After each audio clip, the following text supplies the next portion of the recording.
Assalamualaikum warahmatullahi wabarakatuh. Perkenalkan, nama saya Muhammad Fikri Alamsyah, NIM 20110101010062. Di sini saya akan menjelaskan tentang implementasi 9 Event of Instruction dari Cagna dalam pembelajaran. Implementasi 9 Event of Instruction terbagi menjadi 9. Yang pertama yaitu gain attention atau dapatkan perhatian. Sebelum memulai menyampaikan materi, baiknya kita melakukan aktivitas yang dapat menarik perhatian pembelajar. Harapannya, pembelajar lebih semangat dan termotivasi untuk mempelajari materi yang akan diberikan. Seperti cerita yang mampu memancing pertanyaan atau pertanyaan yang mengejutkan.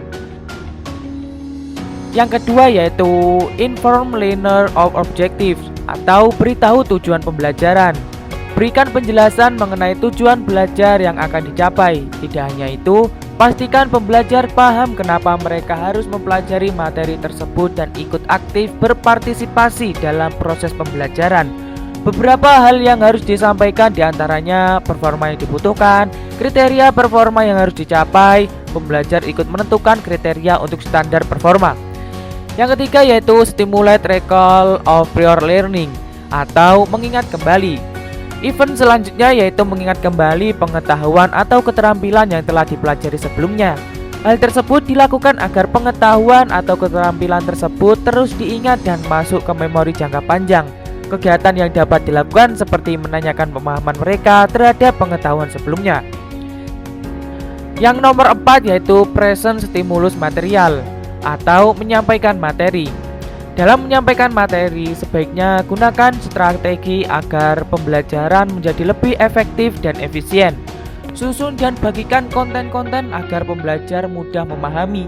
Berikan penjelasan setiap kali selesai mendemonstrasikan keterampilan tertentu. Yang nomor 5 yaitu provide learner guidance atau berikan panduan.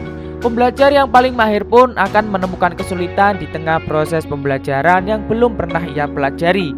Oleh karena itu, bantuan dari tutorial atau guru sangatlah diperlukan agar tidak ada kesalahpahaman mereka dalam belajar dan pembelajar terus termotivasi untuk belajar.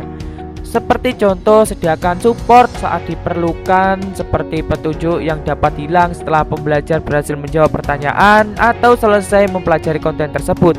Memberikan strategi belajar, menggunakan contoh dan non-contoh, dan juga memberikan sebuah studi kasus. Yang nomor 6 yaitu elicit performance atau mendapatkan performa. Pengulangan merupakan kunci untuk menyerap dan mempertahankan pengetahuan dan keterampilan baru. Oleh karena itu, Anda sebaiknya memberikan pembelajar beberapa kesempatan untuk menerapkan pengetahuan yang telah mereka dapatkan atau mencoba keterampilan baru. Yang nomor 7 yaitu provide feedback atau memberikan umpan balik.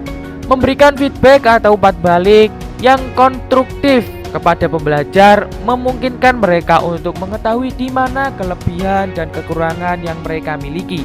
Sebaiknya berikan umpan balik yang personal daripada umpan balik yang umum, sehingga pembelajar mampu menilai langkah apa yang harus dilakukan agar dapat mencapai tujuan pembelajaran. Yang nomor 8 yaitu assess performance atau menilai performa.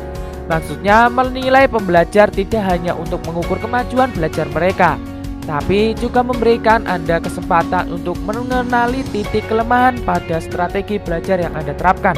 Misalnya, apabila sebagian besar pembelajar kesulitan dalam mempelajari materi yang Anda berikan, Anda dapat evaluasi kembali konten dan aktivitas yang Anda berikan saat itu.